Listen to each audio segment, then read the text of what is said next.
Brock Huard with us for a couple of minutes on lots of things, Fox College Football, Sirius XM Radio. When you look at the Pac-12 a couple of weeks ago pulling the plug and the Big Ten, did they do it too soon? Did they do it just right?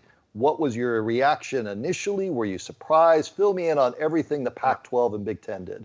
So this is just my opinion, and we all have them, and they can be guided by whoever you want to listen to. I think in this day and age, Brad, in 2020, that's what I've learned more than anything else, is if you want to find an opinion out there to back yours up, you can find it.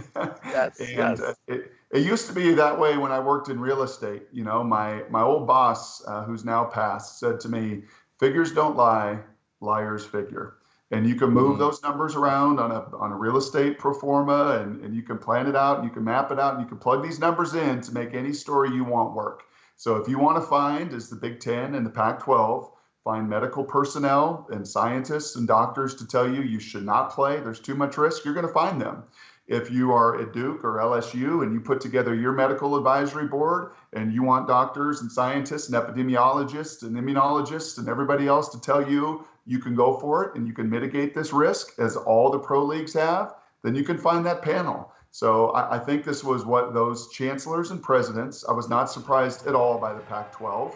Just look at the way the governors in the state of Washington and Oregon and California have processed this and handled this. It's been locked down and shut down. So I was not surprised at all by the Pac-12. I was surprised by the Big Ten. I didn't know that it would lean that much that way with its leadership and presidents, but it did. And was it too early? In my opinion, yeah, I think it was too early. I think you got to see how these college campuses react. I think you got to navigate and mitigate a virus that's not going away and won't go away even when a vaccine comes. So that's just one man's opinion, and it certainly flares up many other people's opinions, as I know you have talked about this daily. You've certainly walked through.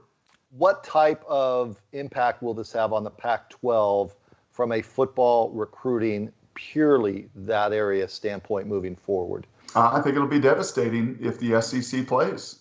If the SEC and the ACC and the Big 12 and their partners follow along and play this season, I think it will be devastating to those teams out west. Already, they were getting picked apart, right? Top two quarterbacks in California in the last two classes are playing at Alabama and Clemson right now in training camp, getting ready to go for this season. And if those conferences are able to navigate this and mitigate this, and there will be some bumps in the road, there's going to be more cases. There'll probably be some games canceled or postponed or delayed.